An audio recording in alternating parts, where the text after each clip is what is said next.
Our first session today is the International Federation of Social Workers Sustainable Development Goals Policy Paper launch. We are pleased to have the IFSW UN Global Commissioner, Priska and Dr. Sebastian Cordoba, and IFSW Secretary General Rory to facilitate the launch. Some of you may be aware Priska as one of our keynote speakers from the ASW conference in Adelaide in 2019. Priska was appointed as the first IFSW UN Global Commissioner after the General Meeting in 2018. She is responsible for building a global team that fulfills IFSW's consultative status and the United Nations. Her aim is to increase capacity within the UN and that awareness and development of social workers within UN agencies. Dr. Sebastian Cordoba is an IFSW UN representative from the Asia Pacific. He is a senior policy advisor at the Australian Association of Social Workers, advocating for social justice and the social work profession at all levels of government. In his policy work, he has advocated to government in relation to Australia's human rights commitments with a focus on the Sustainable Development Goals, social support systems, climate change, and the rights of children. Enjoy the session.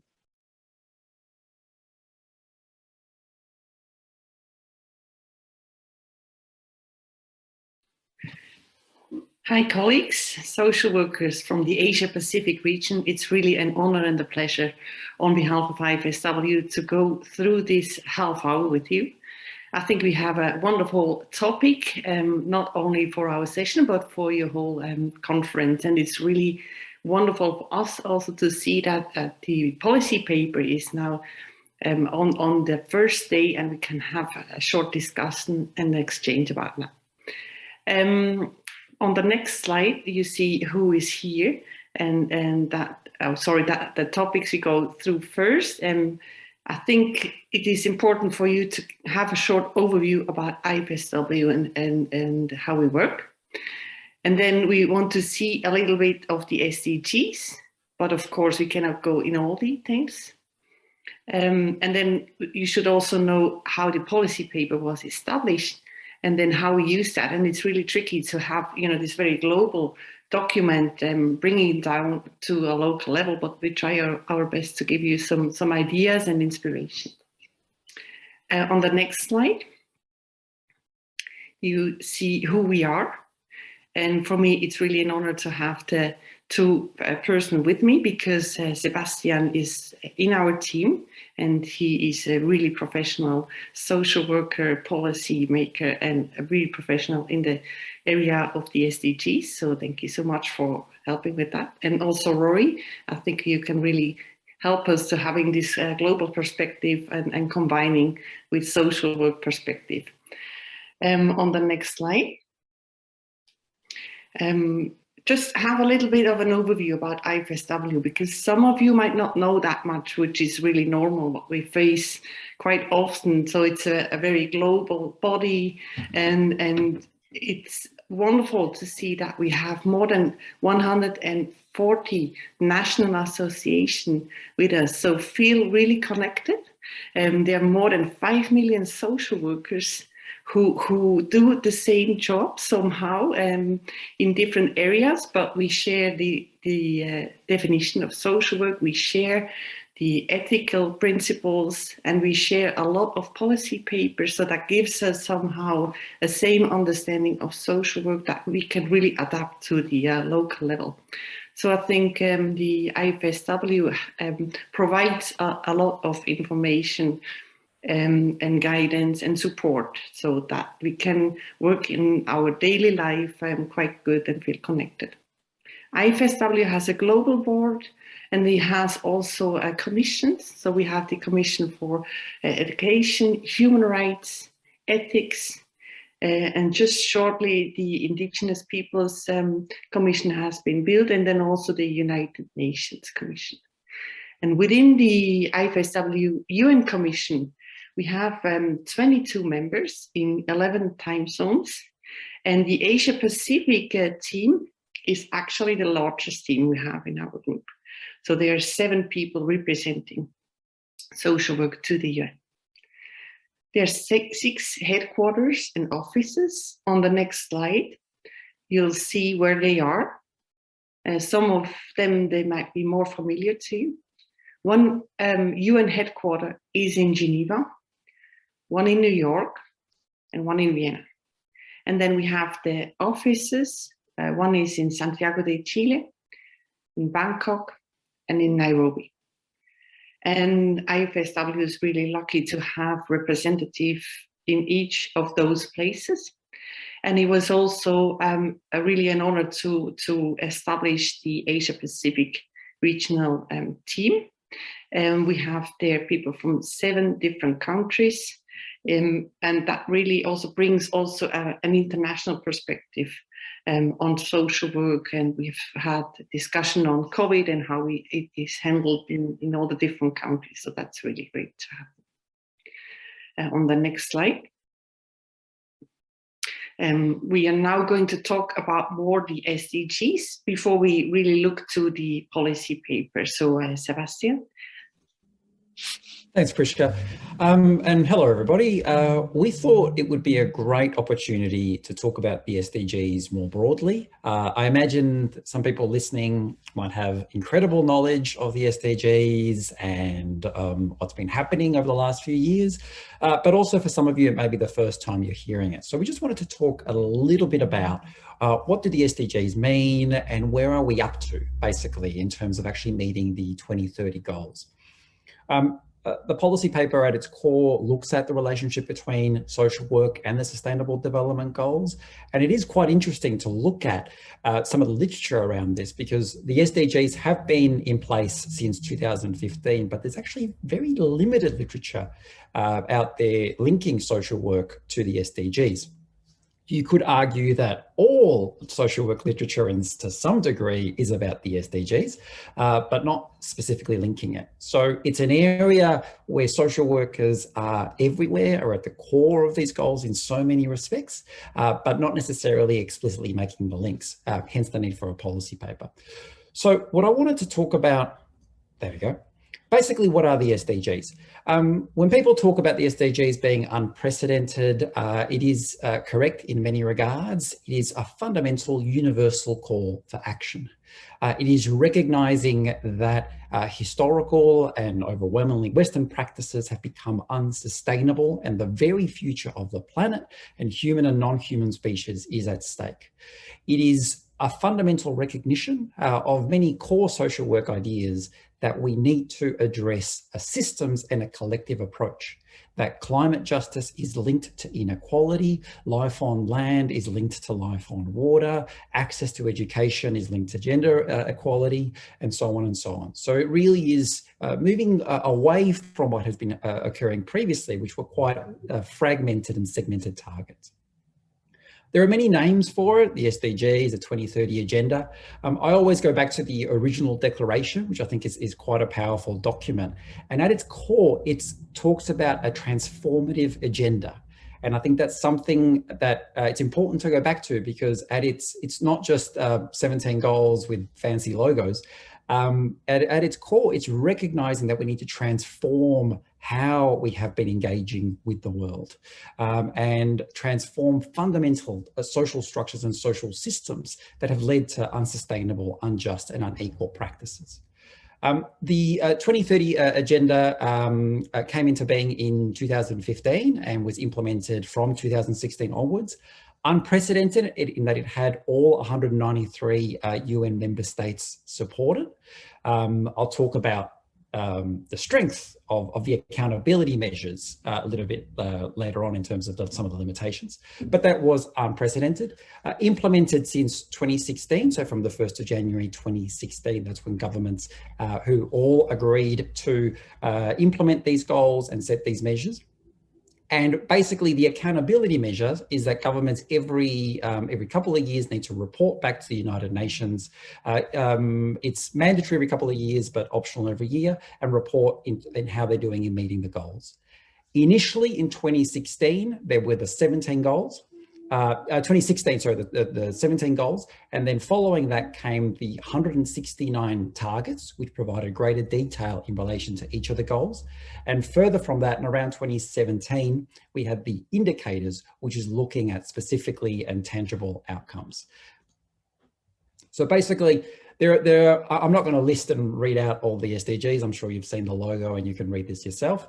There are many ways of classifying them. I think one of the ways that I find particularly interesting is that what they call the 5 Ps, and this is normal the classification used within the UN system, which is recognizing different groupings of the goals, but recognizing that they are very much all linked.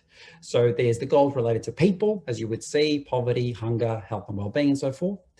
Goals related to prosperity, and hopefully you've already pinpointed some of the limitations, some of the issues that many people have with the SDGs around notions of, for example, Goal 8, economic growth and sustainability. Planet and peace and partnership, which partnership in particular is seen around transforming how we engage with each other and moving away from top-down and very much siloed approaches. Each goal, as you can see here, has a series of targets, and within those targets are indicators which provide more tangible kind of outputs or measures that each government needs to report to.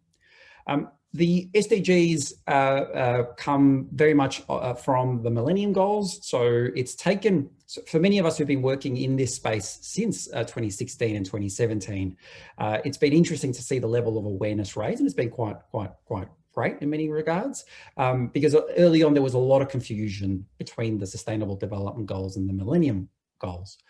One of the biggest difference was that the Sustainable Development Goals apply to every country, and in some regards it's about recognizing some of the major limitations of the Millennium Goals, which are very much targeted on select countries, and the goals were very specific. Something which comes up time and time again, especially in non-government organizations' discussions around the Sustainable Development Goals, is anytime there's discussion within the SDGs, there's talk of developed and developing nations.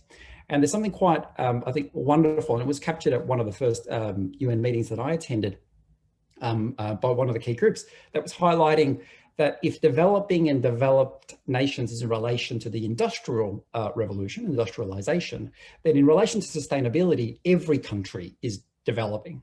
So there's this notion of no one's doing this right, and it needs to be in partnership, collaborative, and recognizing all these dimensions of sustainability. Every year, so the measures of accountability is basically every year there's global rankings. So every member state reports on how they are in relation to achieving these goals. According to these outcomes and measures, there's a global ranking that's placed. It is always quite fascinating to see it because it highlights many issues in terms of existing limits, some of the major barriers that we find. Interesting, I guess this conference is being held in Australia, and Australia has progressively fallen back in the rankings, starting in, I think, about 22 in 2016 and now 35th. Mainly in relation to lack of action around climate issues. But also when you look at this list, when you look at the bottom countries in that list, many of them are African nations who do not necessarily have the resources, or are under very much unjust and unequal trading regulations and a whole range of other factors which limit the ability. So these rankings, while insightful, also highlight some of the existing barriers and structural inequalities placed on countries. So fundamentally recognized as a global platform, the highest possible level of policy, a global call for action. So recognized as something incredibly important. And as I mentioned previously, if we don't meet these goals, then the significant concern is pending a collapse of both natural and social systems. But there are a lot of issues with the SDGs, and many of these ideas that from looking at the presentations, many of the presenters will be grappling with and discussing over the next few days. So recognize it as an important global platform, but it is very much criticized for an oversimplification of complex issues, sometimes reduced to those sort of fancy logos and nothing else. Many issues that are core to the United Nations systems, which is a top-down approach. So the countries who are the main barriers to action in relation to inequality, climate action, are the ones responsible for the implementation of the goals. It's a UN resolution, so it's not legally binding. While there is political pressure, there's limited accountability in that space. And again, while it's talking about a transformative agenda, many critiques have highlighted that it's about a perpetuation of existing capitalist and systems that are built on oppression and built on inequality rather than looking at transforming those per se. And at its core, and this has come since the start, is lack and limited since recognition of First Nations peoples and knowledges in relation to sustainability. In particular, this theme will be picked up in the IFSW Indigenous Commission panel on day 2. All up, why are the SDGs important? Because prior to COVID, we were not on track to meet all the goals, but there was some progress in relation to extreme poverty. COVID, as the 2021 report has highlighted, the pandemic has set back sustainable development everywhere. For the first time since the adoption of the SDGs, the global average SDG index score for 2020 has decreased from previous years. And as you can see from some of the reporting, we've seen the first rise in extreme poverty in a generation. And even with things like climate action, where there was this belief early on in the pandemic that maybe the decreased use of cars was going to lead to a reduction, it has not. It really has not affected, and we continue to see the same issues. So it was hard before the pandemic, it's even harder now. So very much needed moving forward. So that's just a bit of an overview, and now over to Priska, who will talk about the place of social work in all of this. Thank you very much, Sebastian. And when you were talking about the ranking of the different countries, you mentioned our African countries, and it came to my mind that when we have this partnership and the global perspective on them, then it comes also to Switzerland, where I'm based, and when we have all those headquarters from global trade organizations who actually working in African countries and not respecting their local law, or they really are taking all the resources, not respecting any human rights nor any other protection of the environment. So it's really linked together. And sometimes in Switzerland, it's a discussion that we say the consumption of Switzerland is really global. But when we think and when we act, it just ends at the border of Switzerland. So, and it's this picture of having this global partnership and thinking beyond the national borders in terms of policy making, and seeing ourselves connected not only in trade, where they're really great doing global trade, but also in terms of human rights, social protection system, and then also financial issues as well.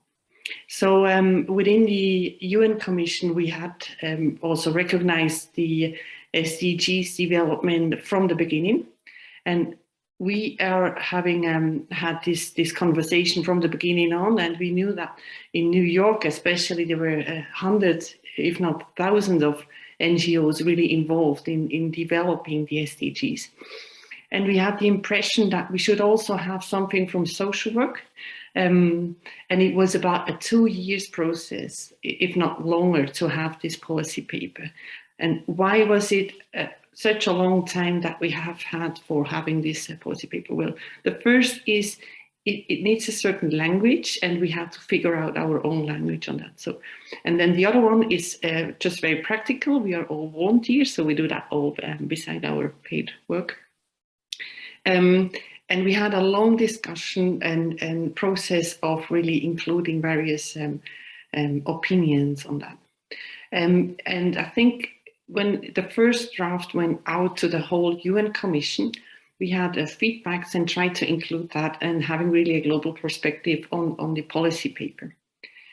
And then it was clear also that we have, we want to have a social work perspective, and we want to be recognized as a partner. So IFSW and all its members agreed to have an understanding that we want to speak the same language, such as governments, as other NGOs, as trade organizations and so on, because the SDGs are a global language and we have to be able to talk and speak in this language. And then when we had the policy paper, it went to the general meeting last year, and that was really fascinating to see the various time zones when it went through all the different areas. And we had feedbacks from other regions saying that they struggle with the approach of development. So they want to have a different approach of social workers, how we define development. When we have just this global and Western thinking of development, that's not suitable for Southern countries. So we had to work on that again. And so with this new policy paper, it went then this year to the global board, who agreed. And since I think it was March this year, we can really now spread out this policy paper. And here it is. IFSW affirms and supports the UN Social Development Goals, and it was really the movement and the opportunity to create. And this really means that we also want to create a global change. And on the next slide, we defined the SDGs a bit different, and you have already seen a bit that we want to have our own language on it. So we said that social worker understand sustainability and development and goals in their own language. And on the next slide, you see that we want to really highlight that a bit different. We don't want to just copy paste from the UN, from the governments on how they understand, because we want to have it combined with our own policy papers that we have already, and we also have it combined with the definition of social work. And Sebastian, if you go to the next slide, then we have here a bit highlighted that we want sustainability as a long-term solution. And it goes to the ecosystem, and it includes humans and nature. And not only for now, but also for further generation. And just to give you a picture for that, I'm coming from a farmer's family. And when we had the forest that we worked on, it was always the impression that what we, the resources that we have in the forest is that what has been made from previous generation. And whatever we do in the forest, that is something valuable or bad for the next generation. So this is really all going together. So we see us in a line of action and impact, and not only for now, but also for later. So when we act, then we think of the further generation as well. And this is really complicated, I think. It's difficult to have this understanding because we don't know what happens in 10 or 20 years, especially with COVID. We feel a bit insecure to really look beyond even the next 1 or 2 years, right? But it can also give us some security to feel really connected in all ways. Development, it should be the best for people, and this means the whole society, not only a few who are getting rich and the other one are lost. It should be for the whole society. For peace and planet, and remember what Sebastian said, the 5 Ps. And that we had, and so we really want to highlight people, peace, planet, and that's a focus we really have for our activities. The further details you can also read later on. And I also invite you to go on the IFSW website to read the definition in details. And goals, you know, we want also understand the SDG UN goals as our goals somehow, but we don't only copy paste them. We have actually our own goals, which we have defined by the definition in the global agenda. And if you read here, that we also want this participatory manner. So we want to have the bottom-up approach. We want to have that we as social work can really work together with the people we work with. And then from there, building up the knowledge, building up the goals that are necessary on the place where we work. And it should be people-driven and giving the power also to the people. And there's a huge knowledge, you know, often we see that we don't know all the things that are relevant, the issues that we have to include, but the knowledge is theirs, and the social work, we bring that together. Okay, and the next slide. I'm sorry, I have a bit lost the time. I have no idea how much I have left, but here with the policy paper, there's a call that goes to all of us. You know, I'm also a social worker and practicing here in Switzerland, and it goes to all of us. So we really want to also address, to give him a name, the opportunities and the gaps we see.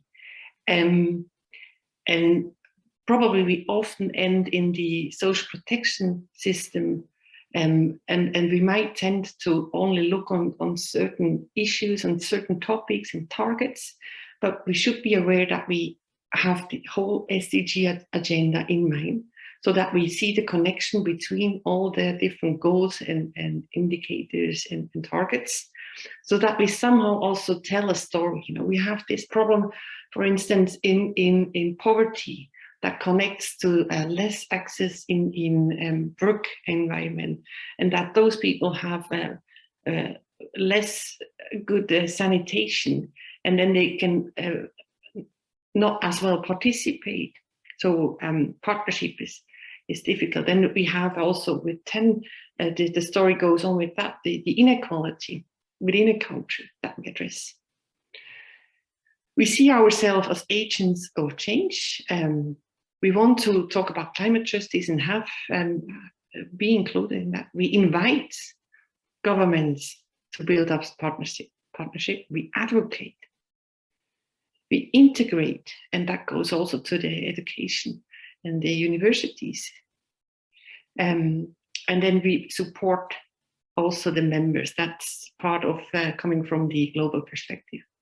And Rory, you know, we have all those calls that goes to our colleagues globally.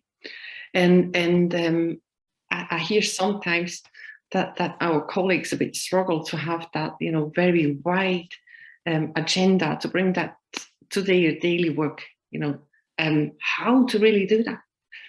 And sometimes this storytelling about the SDGs seems to be an approach that we really can use. What do you see, you know, how can the Asia Pacific region and go on with this policy paper and with this call to action within our Thank you, Priska. Just let me start by saying hello to all our dear colleagues and friends in the Asia Pacific region. My warmest greetings to each and all of you, and also from IFSW Global. Also to thank the Priska and Seb and the rest of the IFSW Commission who nurtured this policy forward and through, and it's really important that IFSW has a policy on the SDGs that articulates the role of social workers, and they have a specific role, which even Ban Ki-moon, the last Secretary General of the United Nations, mentioned in 2016 when he commented at a global conference in South Korea that the SDGs need social workers. Social workers are essential to being able to fulfill the SDGs.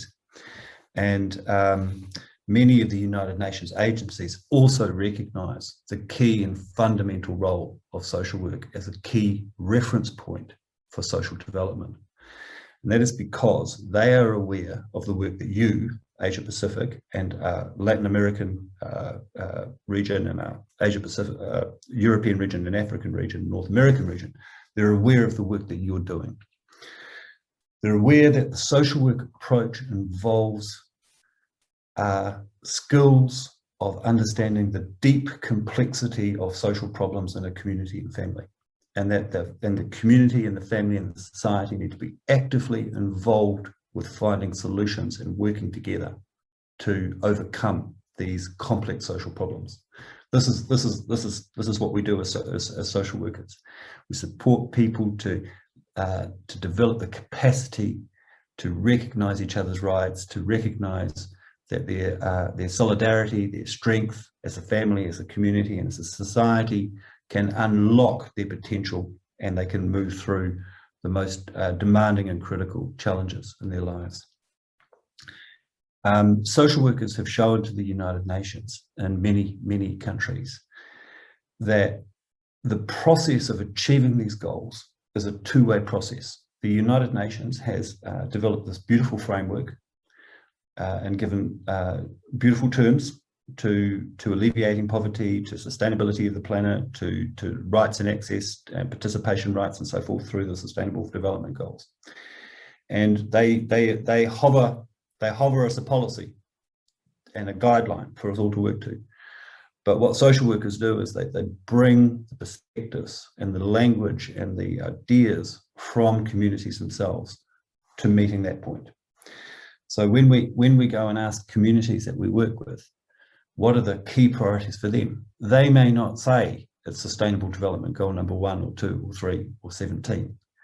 They may not even know that those sustainable goals are there. What they might say is actually our community needs to bring an end to gender violence. Our community needs to deal with the challenges of young people transitioning from school into work. Our community may need to deal with drug and alcohol or violence problems. And then we work with them from those points and then take it forward and try to emerge a momentum within that community to address wider issues. And that is the key role of our profession in bringing together this global movement of the Sustainable Development Goals and local action and local awareness. And I just want to praise the social work profession. I think we're doing a fabulous job in doing that. And today I'm addressing you from Bonn, which is a city in Germany, where I'm at a UN convention and have been invited here because they recognise they cannot fulfil these goals without social workers. Shall I carry on, Priska? I've got a couple more points to make. Thank you so much. Thank you. And I'm aware of time, so I won't be long. The International Federation of Social Workers is now working with a range of partners to take the idea of the Sustainable Development Goals and the ideas of communities into a new direction. This has grown out of a context where, under the pandemic, social workers, health workers, educationalists at the local level, national level, and global level had to start working differently. We had to start reaching out to each other in order to support the public to be involved and active in fighting this virus and fighting this COVID-19, and effectively working together to manage the complexities of people that need special support in communities, medication, food, mental health support. And so we were able, under the silo, as a matter of necessity, to break free of the policy barriers that had constricted working together interdisciplinarily. And so from this action, we've found doorways have opened under the pandemic. It's one of the positives that have come out of the pandemic is that social workers and a range of other professionals have been able to work much more closely together, as we always wanted to, as not just social workers wanted to, but health workers and education workers wanted to as well. In our work together, we all said we must find a way to ensure that when the pandemic is contained, that we don't slip back into the old silos, into the old way of thinking. And we can be far more effective together by working together in addressing the structural issues that create so many barriers for so many people right across the world. The structural issues between health, social services, the structural barriers between this country and this country. And so we developed a vision, and then we brought this vision to the United Nations. And together we have led a process which is called co-building a new eco-social world, leaving no one behind, which you can see on your screen there. It's going to be a global people's summit, which will take place next year. And I just want to alert everybody to this because we need your involvement. Your invitation to be involved is there. This summit has since being discussed, has attracted incredible support. The global trade unions have become involved. The global health sector has become involved. Some of the global faiths have become involved. The student bodies around the world have become involved. And these are just a few. There's the partner logos there. Collectively, we now represent hundreds of millions of people. And all of these organizations are committed to a vision that will build new values for the globe, new values for the world. Values that will also be used as a reference point for development.